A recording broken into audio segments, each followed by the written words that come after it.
I am here. This was originally, I wasn't planning on filming this right now, but I just finished it.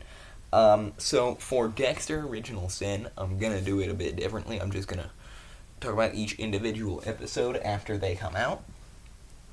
Because I'm going to watch them pretty much immediately after. Now, I am pretty decent fan of the main show. And now I have started Original Sin. First episode came out today on Showtime. And I have to say, didn't have a great start, but the acting from the main guy, Patrick Gibson, who is playing Dexter now, in the prequel because I don't think we can get Michael C. Hall in a wig and pass it off as young Dexter anymore. They barely could do that in, like, the first season of the main show. So, yeah.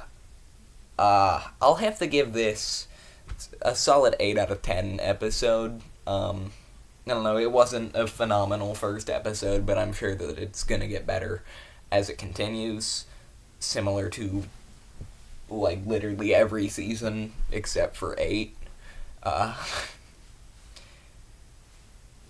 But, yeah, no, I was not expecting, who, I can never remember her name, the chick who plays Deb in the prequel. I was not expecting her to do as good of a job as she did, but she actually did a surprisingly good job playing Deb.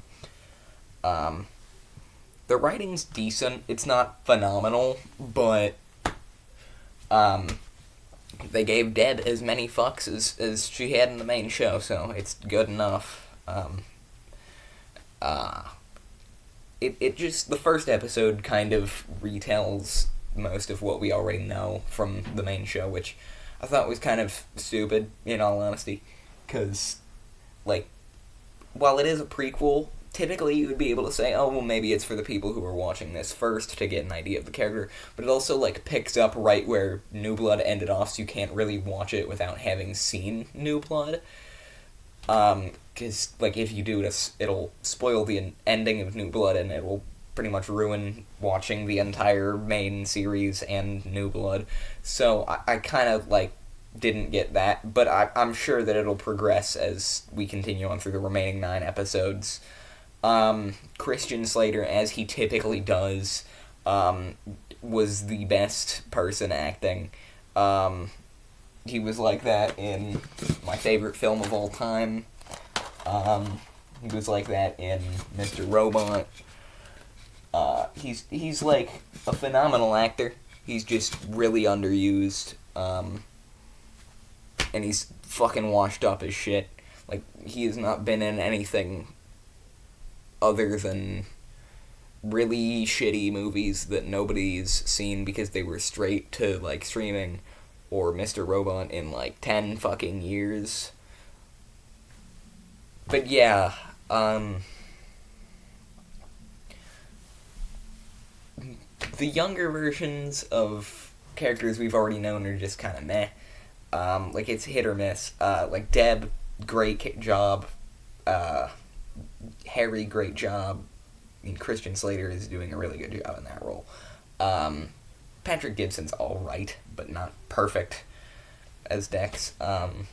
Michael C. Hall returning as, like, the inner thoughts, kind of narrating through, was really cool.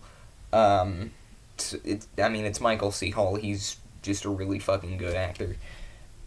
The one that I was really disappointed by was younger Masuka, because he comes off more not like Masuka did in the main show, as comic relief in a really dark and sometimes depressing show. He more just came off as an annoying little shit. He also looks like he's a 12-year-old. Batista's meh. Didn't get enough screen time. But yeah, that's really it. I don't know. 8 out of 10.